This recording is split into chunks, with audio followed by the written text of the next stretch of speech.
పవన్ కళ్యాణ్ గారు ఒక 10 ఎకరాలు శిఖం భూమిని ఆయన అప్పుడు తెలంగాణ వచ్చిందన్నటువంటి దుఃఖంలో ఉన్నాడు పాపం. 2014లో 11 రోజులు అన్నం తినలేదు, బాగా బాధపడుకుంటా ఏడ్చుకుంటా తెలంగాణలో ఒక 10 ఎకరాల శిఖం భూమిని ఆయన కొనుక్కున్నాడు. అప్పుడు కొనుక్కున్న తర్వాత ఏమైంది, ఆ కొనుక్కునే కన్నా ముందే చాలా చెరువులకు జనరల్గా ఫైనల్ చేసి మ్యాక్సిమం ఫ్లడ్ లెవెల్ అది డిసైడ్ చేయరు. కానీ ఈ పర్టికులర్ చెరువు పవన్ కళ్యాణ్ గారు ల్యాండ్ కొనుక్కున్నది కోడికుంట అనే చెరువు, సర్వే నంబర్ 706. దీంట్లో మొత్తం ఫైనల్ నోటిఫికేషన్ వచ్చింది. ఏ 10 ఎకరాలు అయితే ఆయన కొనుక్కున్నాడో అది శిఖం భూమి అని ఫైనల్ నోటిఫికేషన్లో ఇరిగేషన్ డిపార్ట్మెంట్ చెప్పి ఉన్నది. పవన్ కళ్యాణ్ గారు నిన్న మాట్లాడుకుంటే ఏమన్నారంటే, నా తప్పు ఉంటే అది శిఖం భూమి అయితే ప్రభుత్వానికి ఇచ్చేస్తాం అన్నారు.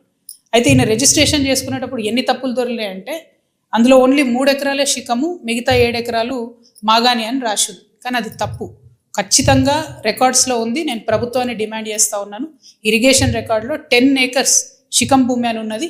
ఆ కాయిదాలు మా దగ్గర ఉన్నాయి, కానీ ప్రభుత్వం దగ్గర ఆల్రెడీ డేటా ఉంటుంది కాబట్టి మీరు చర్యలు తీసుకోవాలని డిమాండ్ చేస్తున్నాను. పవన్ కళ్యాణ్ గారు నేను అడిగేది ఏంటంటే, మీరు వాపస్ ఇస్తా అన్నారు కదా, వాపస్ ఇచ్చేసేయండి. మామూలు రైతుల దగ్గర తీసుకున్నప్పుడు కాంపెన్సేషన్ ఎట్లా ఇస్తారో గవర్నమెంట్, మీకు కూడా ఏ టీడీఆరో ఏ పైసలో ఇస్తారు, అర్జెంటుగా వాపస్ ఇచ్చేసేయండి.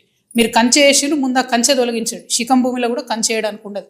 మీరు మట్టేసిండ్రు, ఆడ గోవులకు వాటికి వీటికి గ్రాసం వేస్తున్నా అని చెప్పారు, మట్టేసిండ్రు, ఆ మట్టి మొత్తం చెరువులే వేసిరు కాబట్టి అది కూడా తొలగించాలి. తక్షణమే మీరు వాపస్ ఇవ్వాలని చెప్పి నేను పవన్ కళ్యాణ్ గారిని డిమాండ్ చేస్తున్నాను.